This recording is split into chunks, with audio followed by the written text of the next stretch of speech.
نحمده ونصلي ونسلم على رسوله الكريم اما بعد۔ کل ہم نے وضو کا مسنون طریقہ شروع کیا تھا۔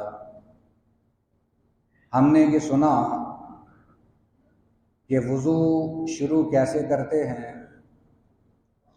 کلی کا مسنون طریقہ کیا ہے، اور بات یہاں تک پہنچی تھی کہ 3 بار اپنا چہرہ دھویا جائے، اور جن کے چہروں پر سنت مبارکہ ہے وہ داڑھی کا ایک چلو کے ساتھ خلال کر لیں۔ اس سے آگے آج ہم پڑھیں گے۔ ترمذی شریف کی حدیث ہے، نبی کریم صلی اللہ علیہ وسلم نے فرمایا کہ اپنے دونوں ہاتھوں کو کوہنیوں تک دھویا جائے۔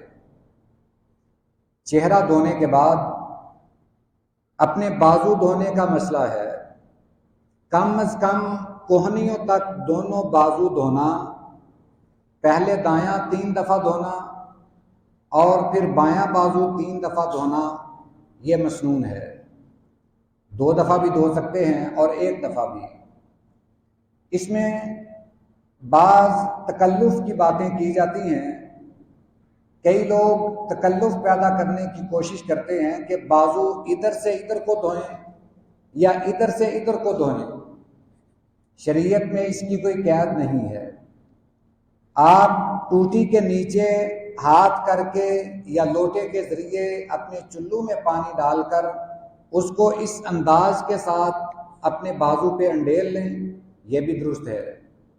پھر بازو کو اچھی طرح مل لیں، یا اگر ٹوٹی کھلی ہے تو اس کے نیچے بازو کر کے پورے بازو کو دھو لیں۔ یہ دونوں طرح ٹھیک ہے، اس کی کوئی قید نہیں کہ صرف اسی طریقے سے بازو کو دھویا جائے۔ یہ ایک آسان طریقہ ہے اور اس میں پانی بھی کم خرچ ہوتا ہے۔ یہاں تک یہ مسنون ہے۔ آگے آدمی اگر زیادہ دھو لے تو یہ اس کے لیے فائدہ مند ہے۔ قیامت والے دن جتنے بازو دھوئے گا اتنے ہی اعضاء اس کے چمکیں گے۔ ہم یہ کوشش کریں کہ ایک تو وضو کے اعضاء اچھی طرح دھوئیں اور دوسرے زیادہ دھوئیں، جہاں تک حد ہے وہاں سے آگے تک دھوئیں، تاکہ کل قیامت والے دن ہمیں اللہ کی بارگاہ سے اس کا انعام دیا جائے۔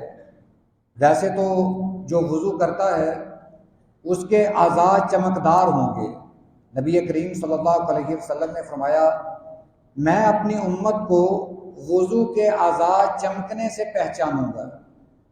میری امت کے وضو والے اعضاء چمکتے ہوں گے۔ پھر اس کے بعد سر کے مسح کا مسئلہ ہے۔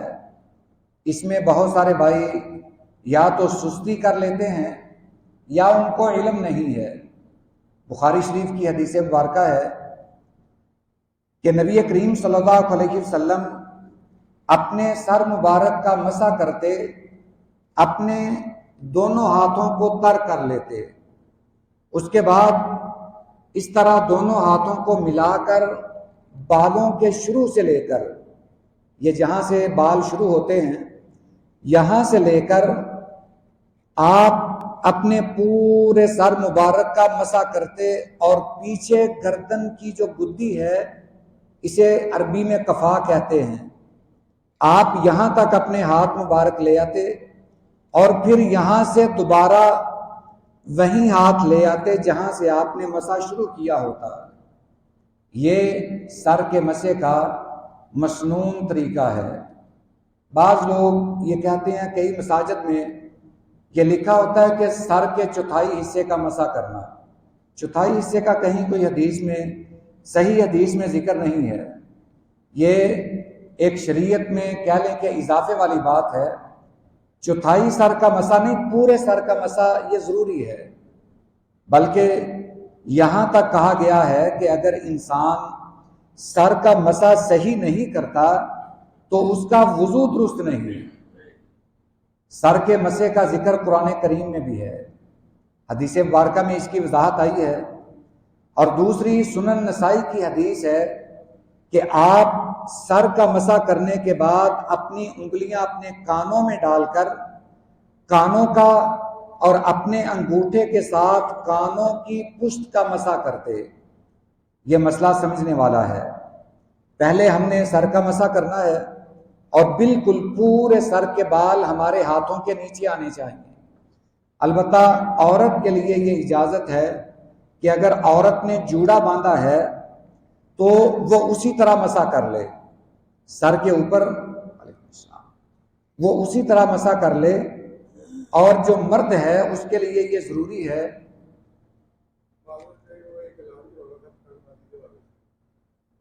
جی ٹھیک ہے، وہ یہ درس کے بعد کر رہے تھے۔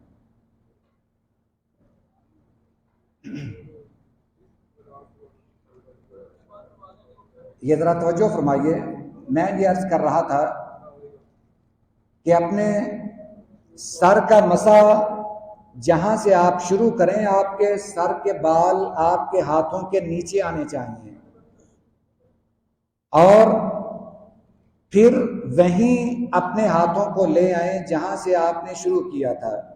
بعض بھائی وہ اپنے بال خراب ہونے سے ڈرتے ہیں، وہ پیچھے تو لے جاتے ہیں سر کے ساتھ ساتھ، مگر واپس جب ہاتھ لاتے ہیں تو سر سے اوپر اوپر لے آتے ہیں۔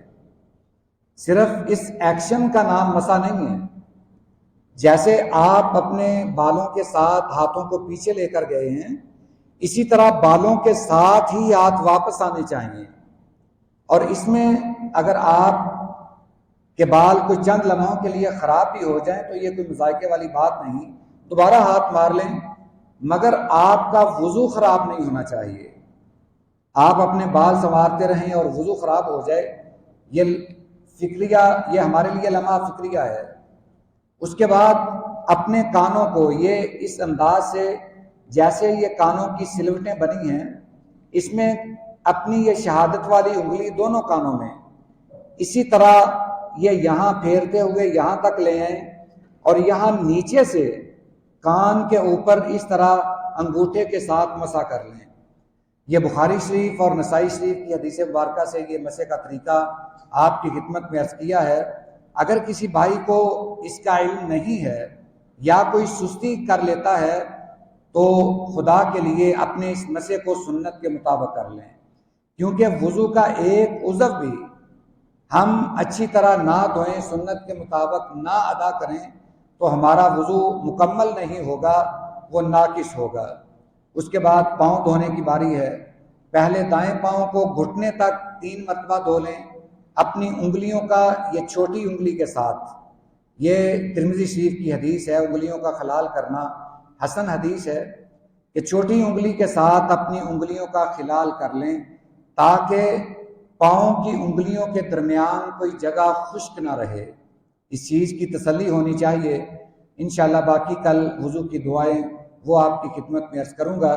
دعا ہے کہ اللہ ہمیں یہ باتیں سمجھنے کی اور ان پر عمل کرنے کی توفیق عطا فرمائے۔ وآخر دعوانا ان الحمد للہ رب العالمین۔